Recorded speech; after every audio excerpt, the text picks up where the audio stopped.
Stave 2. The first of the three spirits. When Scrooge awoke, it was so dark that looking out of bed, he could scarcely distinguish the transparent window from the opaque walls of his chamber. He was endeavouring to pierce the darkness with his ferret eyes when the chimes of a neighbouring church struck the 4 quarters, so he listened for the hour. To his great astonishment, the heavy bell went on from 6 to 7, and from 7 to 8, and regularly up to 12, then stopped. 12! It was past 2 when he went to bed. The clock was wrong. An icicle must have got into the works. 12! He touched the spring of his repeater to correct this most preposterous clock. Its rapid little pulse beat 12, and stopped. "Why, it isn't possible," said Scrooge, "that I can have slept through a whole day and far into another night. It isn't possible that anything has happened to the sun, and this is 12 at noon." The idea being an alarming one, he scrambled out of bed and groped his way to the window. He was obliged to rub the frost off with the sleeve of his dressing gown before he could see anything, and could see very little then.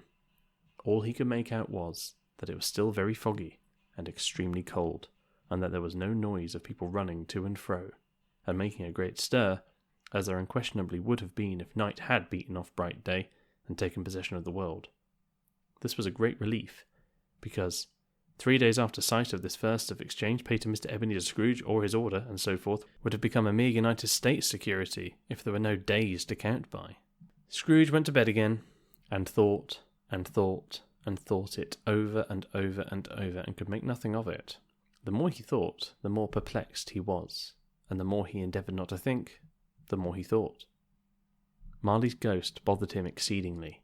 Every time he resolved within himself, after a mature inquiry, that it was all a dream, his mind flew back again, like a strong spring released, to its first position, and presented the same problem to be worked all through. Was it a dream, or not? Scrooge lay in this state until the chime had gone 3 quarters more, when he remembered, on a sudden, that the ghost had warned him of a visitation when the bell tolled 1. He resolved to lie awake until the hour was past, and considering that he could no more go to sleep than go to heaven, this was perhaps the wisest resolution in his power. The quarter was so long that he was more than once convinced he must have sunk into a doze unconsciously, and missed the clock. At length, it broke upon his listening ear. "A quarter past," said Scrooge, counting.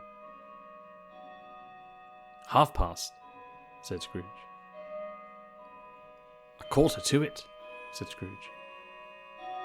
"The hour itself," said Scrooge, triumphantly, and nothing else."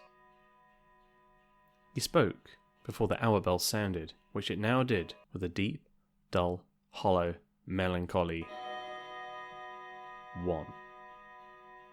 Light flashed up in the room upon the instant, and the curtains of his bed were drawn. The curtains of his bed were drawn aside, I tell you, by a hand.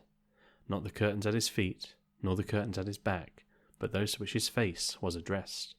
The curtains of his bed were drawn aside, and Scrooge, starting up into a half-recumbent attitude, found himself face to face with the unearthly visitor who drew them, as close to it as I am now to you, and I am standing in the spirit at your elbow. It was a strange figure, like a child, yet not so like a child as like an old man, viewed through some supernatural medium, which gave him the appearance of having receded from the view, and being diminished to a child's proportions. Its hair, which hung about its neck and down its back, was white as if with age, and yet the face had not a wrinkle in it, and the tenderest bloom was on the skin. The arms were very long and muscular, the hands the same, as if its hold were of uncommon strength. Its legs and feet, most delicately formed, were, like those upper members, bare. It wore a tunic of the purest white, and round its waist was bound a lustrous belt, the sheen of which was beautiful. It held a branch of fresh green holly in its hand, and, in singular contradiction of that wintry emblem, had its dress trimmed with summer flowers. But the strangest thing about it was that from the crown of its head there sprung a bright, clear jet of light, by which all of this was visible, and which was doubtless the occasion of its using in its duller moments a great extinguisher for a cap, which it now held under its arm. Even this, though, when Scrooge looked at it with increasing steadiness, was not its strangest quality. For as its belt sparkled and glittered now in one part and now in another, and what was light one instant at another time was dark, so the figure itself fluctuated in its distinctness, being now a thing with one arm, now with one leg, now with 20 legs, now a pair of legs without a head, now a head without a body, of which dissolving parts no outline would be visible in the dense gloom wherein they melted away, and in the very wonder of this, it would be itself again, distinct and clear as ever. "Are you the spirit, sir, whose coming was foretold to me?" asked Scrooge. "I am." The voice was soft and gentle, singularly low, as if instead of being so close beside him, it were at a distance. "Who and what are you?" Scrooge demanded. "I am the ghost of Christmas past." "Long past?" inquired Scrooge, observant of its dwarfish stature. "No, your past." Perhaps Scrooge could not have told anybody why, if anybody could have asked him, but he had a special desire to see the spirit in his cap, and begged him to be covered. "What?" exclaimed the ghost. "Would you so soon put out with worldly hands the light I give? Is it not enough that you are one of those whose passions made this cap, and forced me through whole trains of years to wear it low upon my brow?" Scrooge reverently disclaimed all intention to offend, or any knowledge of having wilfully bonneted the spirit at any period of his life. He then made bold to inquire what business brought him there. "Your welfare," said the ghost. Scrooge expressed himself much obliged, but could not have been thinking that a night of unbroken rest would have been more conducive to that end. The spirit must have heard him thinking, for it said immediately, "Your reclamation, then. Take heed." It put out its strong hand as it spoke and clasped him gently by the arm. "Rise, and walk with me." It would have been in vain for Scrooge to plead that this weather and the hour were not adapted to pedestrian purposes, that bed was warm, and the thermometer a long way below freezing, that he was clad but lightly in his slippers, dressing gown, and nightcap, and that he had a cold upon him at that time. The grasp, though gentle as a woman's hand, was not to be resisted. He rose, but finding that the spirit made towards the window, clasped his robe in supplication. "I am a mortal," Scrooge remonstrated, "and liable to fall." "Bear but a touch of my hand there," said the spirit, laying it upon his heart, "and you shall be upheld in more than this." As the words were spoken, they passed through the wall and stood upon an open country road with fields on either hand. The city had entirely vanished. Not a vestige of it was to be seen. The darkness and the mist had vanished with it, for it was a clear, cold winter day, with snow upon the ground. "Good heaven!" said Scrooge, clasping his hands together as he looked about him. "I was bred in this place. I was a boy here." The spirit gazed upon him mildly. Its gentle touch, though it had been light and instantaneous, appeared still present to the old man's sense of feeling. He was conscious of 1,000 odours floating in the air, each one connected with 1,000 thoughts and hopes and joys and cares long, long forgotten. "Your lip is trembling," said the ghost. "And what is that upon your cheek?" Scrooge muttered, with an unusual catching in his voice, that it was a pimple, and begged the ghost to lead him where he would. "You recollect the way?" inquired the spirit. "Remember it?" cried Scrooge with fervour. "I could walk it blindfold." "Strange to have forgotten it for so many years," observed the ghost. "Let us go on." They walked along the road, Scrooge recognising every gate and post and tree, until a little market town appeared in the distance, with its bridge, its church, and winding river. Some shaggy ponies now were seen trotting towards them with boys upon their backs, who called to other boys in country gigs and carts driven by farmers. All these boys were in great spirits, and shouted to each other, until the broad fields were so full of merry music that the crisp air laughed to hear it. "These are but shadows of the things that have been," said the ghost. "They have no consciousness of us." The jocund travellers came on, and as they came, Scrooge knew and named them every one. Why was he rejoiced beyond all bounds to see them? Why did his cold eye glisten, and his heart leap up as they went past? Why was he filled with gladness when he heard them give each other Merry Christmas, as they parted at crossroads and byways for their several homes? What was Merry Christmas to Scrooge? Out upon Merry Christmas! What good had it ever done to him? "The school is not quite deserted," said the ghost. "A solitary child, neglected by his friends, is left there still." Scrooge said he knew it, and he sobbed. They left the high road, by a well-remembered lane, and soon approached a mansion of dull red brick, with a little weathercock surmounted cupola on the roof, and a bell hanging in it. It was a large house, but one of broken fortunes, for the spacious offices were little used. Their walls were damp and mossy, their windows broken and their gates decayed. Fowls clucked and strutted in the stables, and the coach houses and sheds were overrun with grass. Nor was it more retentive of its ancient state within, for entering the dreary hall, and glancing through the open doors of many rooms, they found them poorly furnished, cold, and vast. There was an earthy savour in the air, a chilly bareness in the place which associated itself somehow with too much getting up by candlelight, and not too much to eat. They went, the ghost and Scrooge, across the hall, to a door at the back of the house. It opened before them and disclosed a long, bare, melancholy room, made barer still by lines of plain, deal, forms, and desks. At one of these a lonely boy was reading near a feeble fire, and Scrooge sat down upon a form, and wept to see his poor forgotten self as he used to be. Not a latent echo in the house, not a squeak and scuffle from the mice behind the panelling, not a drip from the half-thawed water-spout in the dull yard behind, not a sigh among the leafless boughs of one despondent poplar, not the idle swinging of an empty storehouse door. No, not a clicking in the fire, but fell upon the heart of Scrooge with a softening influence and gave a freer passage to his tears. The spirit touched him on the arm and pointed to his younger self, intent upon his reading. Suddenly a man in foreign garments, wonderfully real and distinct to look at, stood outside the window with an axe stuck in his belt, and leading by the bridle an ass laden with wood. "Why, it's Ali Baba!" Scrooge exclaimed in ecstasy. "It's dear old honest Ali Baba, yes, I know. One Christmas time, when yonder solitary child was left here all alone, he did come, for the first time, just like that. Poor boy." "And Valentine," said Scrooge, "and his wild brother Orson. There they go. And what's his name, who was put down in his drawers asleep at the gate of Damascus? Don't you see him? And the Sultan's groom, turned upside down by the genie. There he is upon his head. Serve him right. I'm glad of it. What business had he to be married to the princess?" To hear Scrooge expending all the earnestness of his nature on such subjects in a most extraordinary voice between laughing and crying, and to see his heightened and excited face, would have been a surprise for his business friends in the city, indeed. "There's the parrot!" cried Scrooge. "Green body, yellow tail, with the thing like a lettuce growing at the top of his head. There he is. Poor Robin Crusoe, he called him, when he came home again after sailing around the island. Poor Robin Crusoe! Where have you been, Robin Crusoe?" The man thought he was dreaming, but he wasn't. It was the parrot, you know. There goes Friday, running for his life to the little creek. "Hello! Oh, hello!" Then, with a rapidity of transition very foreign to his usual character, he said in pity for his former self, "Poor boy," and cried again. "I wish," Scrooge muttered, patting his hand in his pocket and looking about him after drying his eyes with his cuff. "But it's too late now." "What is the matter?" asked the spirit. "Nothing," said Scrooge. "Nothing. There was a boy singing a Christmas carol at my door last night. I should like to have given him something, that's all." The ghost smiled thoughtfully and waved its hand, saying as it did so, "Let us see another Christmas." Scrooge's former self grew larger at the words, and the room became a little darker and more dirty.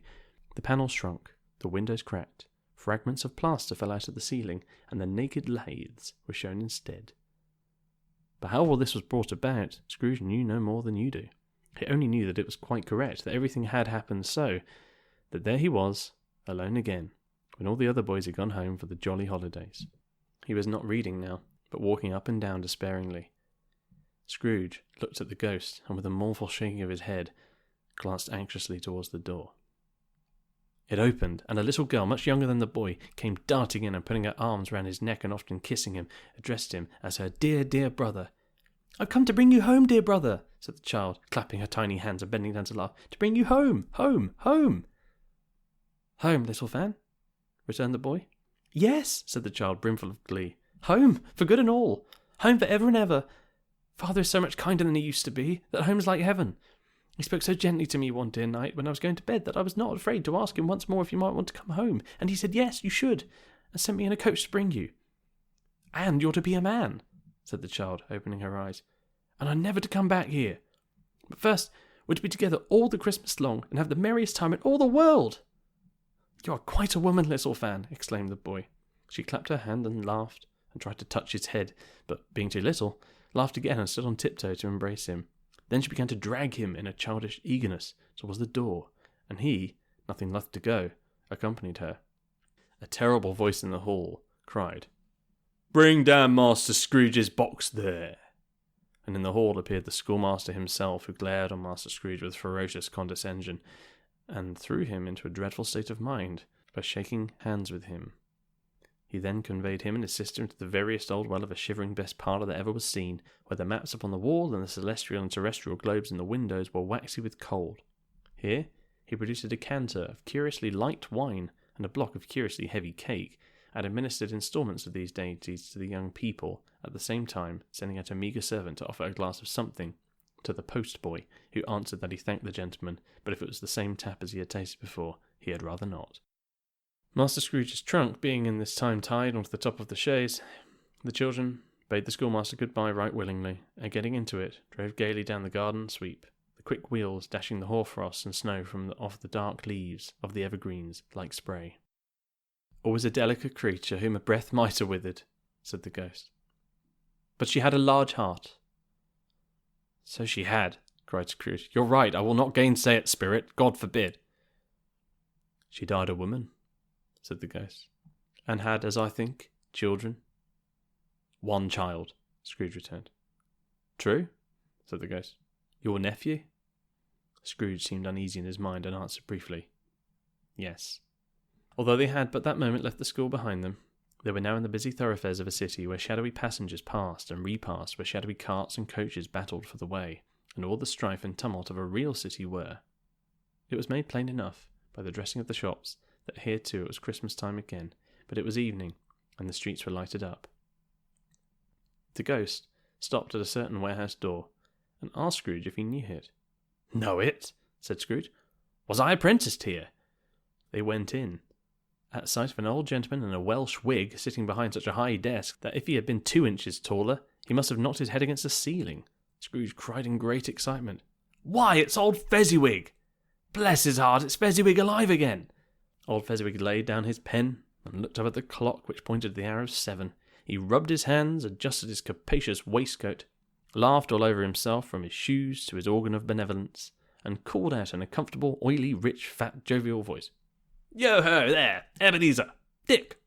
Scrooge's former self, now grown a young man, came briskly in, accompanied by his fellow apprentice.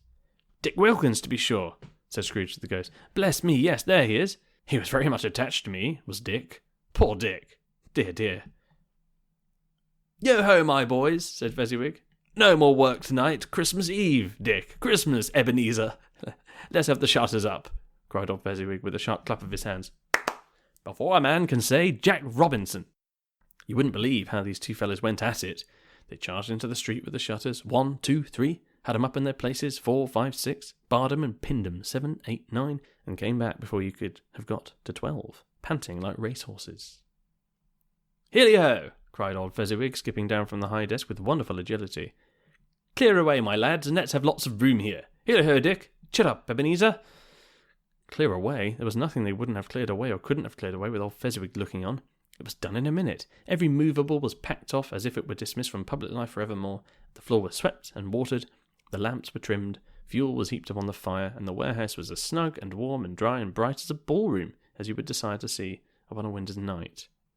In came a fiddler with a music book, and went up to the lofty desk and made an orchestra of it, and tuned like 50 stomach aches. In came Mrs. Fezziwig, one vast substantial smile. In came the 3 Miss Fezziwigs, beaming and lovable. In came the 6 young followers, whose hearts they broke. In came all the young men and women employed in the business. In came the housemaid with her cousin, the baker. In came the cook with her brother's particular friend, the milkman. In came the boy from over the way, who was suspected of not having board enough from his master, trying to hide himself behind the girl from next door but one, who was proved to have had her ears pulled by her mistress. In they all came, one after another, some shyly, some boldly, some gracefully, some awkwardly, some pushing, some pulling. In they all came, anyhow and everyhow.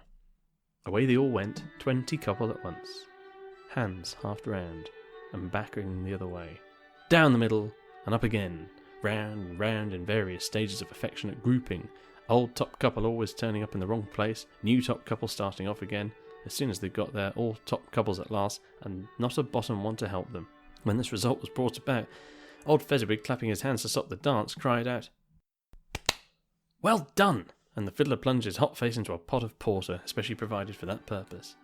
But, scorning rest, upon his reappearance, he instantly began again, though there were no dancers yet, as if the other fiddler had been carried home exhausted on a shutter, and he were a brand new man, resolved to beat him out of sight or perish. There were more dances, and there were forfeits, and more dances, and there was cake, and there was negus, and there was a great piece of cold roast, and there was a great piece of coal boiled, and there were mince pies and plenty of beer. But the great effect of the evening came after the roast and boiled, when the fiddler, an artful dog mind, the sort of man who knew his business better than you or I could have told it him, struck up Sir Roger de Coverley, and old Fezziwig stood up to dance with Mrs. Fezziwig, top couple too, with a good stiff piece of work cut out for them, 3 or 4 and 20 pair of partners, people who were not to be trifled with, people who would dance, and had no notion of walking. But if they had been twice as many, 4 times, old Fezziwig would have been a match for them, and so would Mrs. Fezziwig. As to her, she was worthy to be his partner in every sense of the term. If that's not high praise, tell me higher, and I'll use it. A positive light appeared to issue from Fezziwig's calves. They shone in every part of the dance like moons. You couldn't have predicted at any given time what would have become of them next. When old Fezziwig and Mrs. Fezziwig had gone all through the dance, advance and retire, both hands to your partner, bow and curtsy, corkscrew, thread the needle and back again to your place, Fezziwig cut so deftly that he appeared to wink with his legs, and came upon his feet again without a stagger. When the clock struck 11, this domestic ball broke up. Mr. and Mrs. Fezziwig took their stations, one on either side of the door, and shaking hands with every person individually as he or she went out, wished him or her a Merry Christmas. When everybody retired but the 2 prentices, they did the same to them, and thus the cheerful voices died away, and the lads were left to their beds, which were under a counter in the back shop. During the whole of this time, Scrooge had acted like a man out of his wits. His heart and soul were in the scene, and with his former self. He corroborated everything, remembered everything, enjoyed everything, and underwent the strangest agitation. It was not until now, when the bright faces of his former self and Dick were turned from them, that he remembered the ghost, and became conscious that it was looking full upon him, while the light upon its head burnt very clear. "A small matter," said the ghost, "to make these silly folks so full of gratitude." "Small?" echoed Scrooge. The spirit sighed to him to listen to the 2 apprentices, who were pouring out their hearts in praise of Fezziwig, and when he had done so, said, "Why, is it not? He has spent but a few pounds of your mortal money, 3 or 4 perhaps. Is that so much that he deserves this praise?" "It isn't that," said Scrooge, heated by the remark, and speaking unconsciously like his former, not his latter self. "It isn't that, spirit. He has the power to render us happy or unhappy, to make our service light or burdensome, a pleasure or a toil. Say that his power lies in words and looks, and things so slight and insignificant that it is impossible to add and count them up. What then?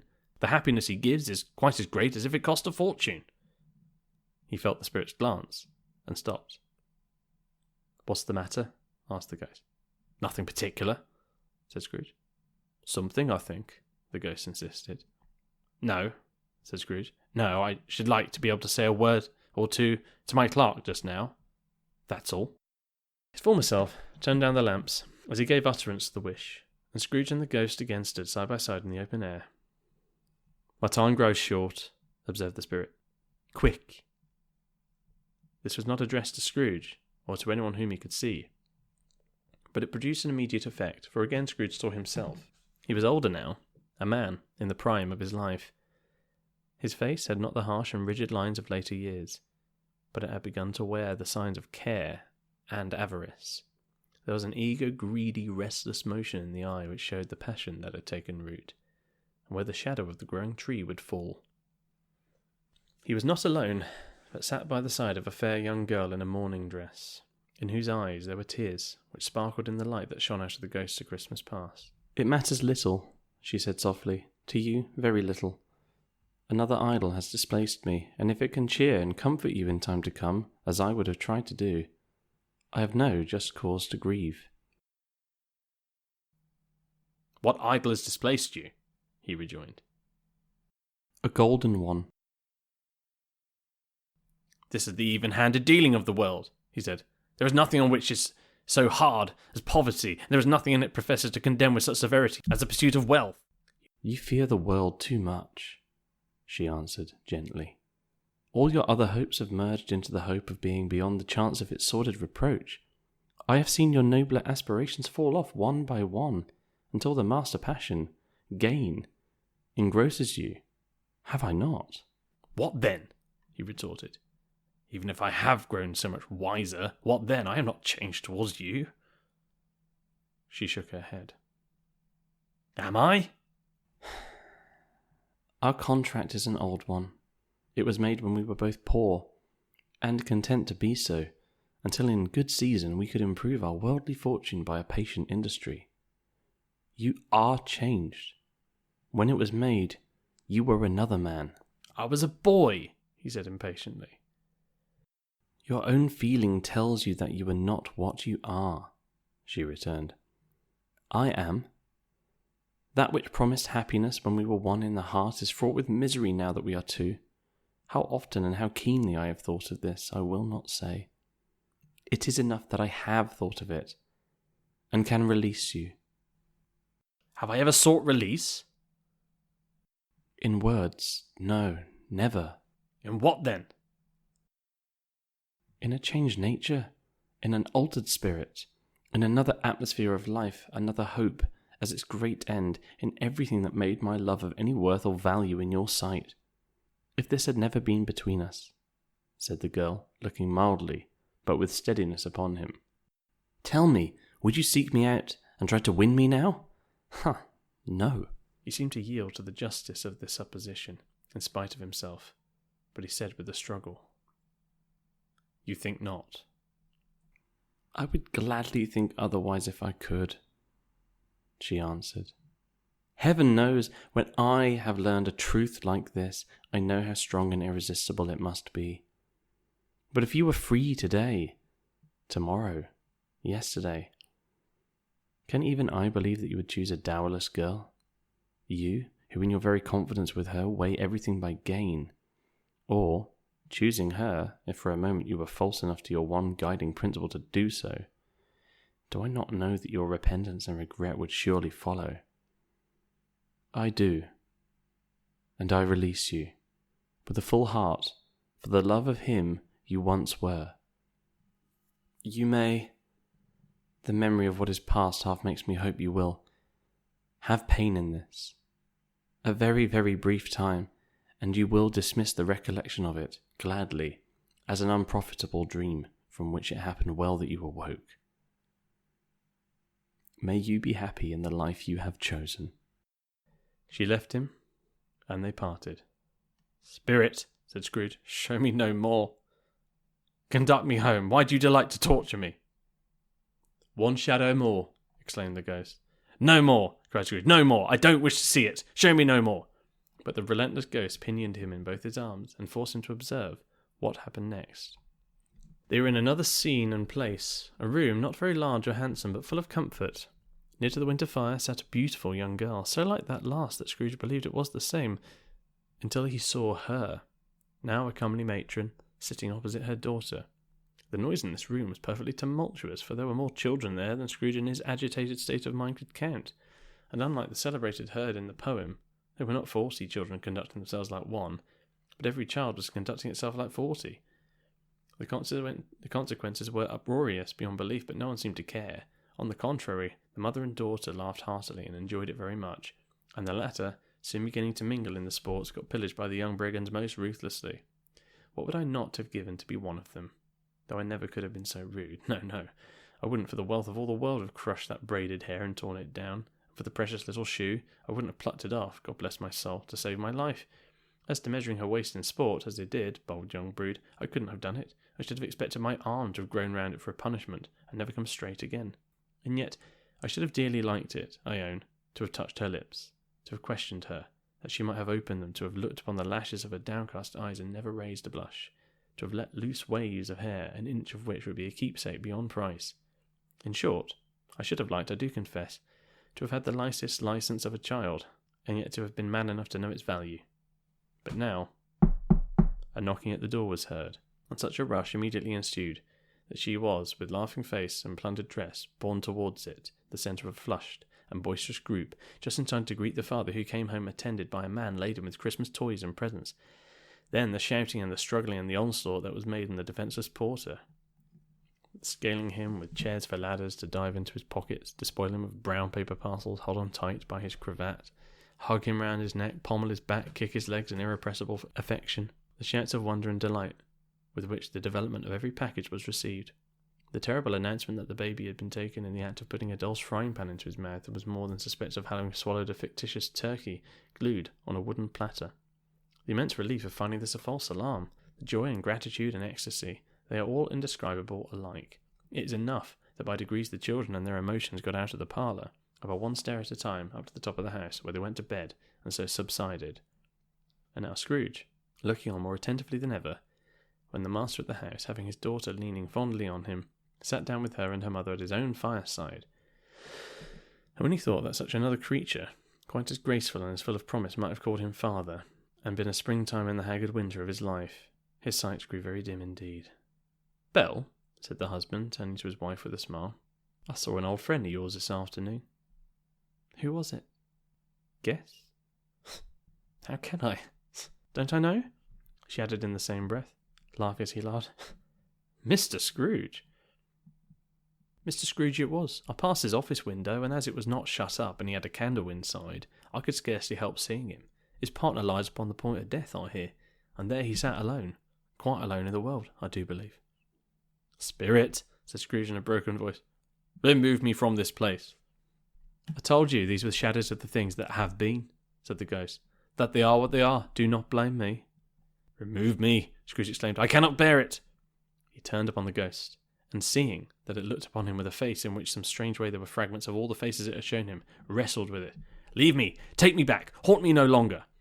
In the struggle, if that can be called a struggle in which the ghost with no visible resistance on its own part was undisturbed by any effort of its adversary, Scrooge observed that its light was burning high and bright, and dimly connecting that with its influence over him, he seized the extinguisher cap, and by a sudden action, pressed it down upon its head. The spirit dropped beneath it, so that the extinguisher covered its whole form, but though Scrooge pressed it down with all his force, he could not hide the light, which streamed from under it in an unbroken flood upon the ground. He was conscious of being exhausted and overcome by an irresistible drowsiness, and further, of being in his own bedroom. He gave the cap a parting squeeze, in which his hand relaxed, and had barely time to reel to bed, before he sank into a heavy sleep.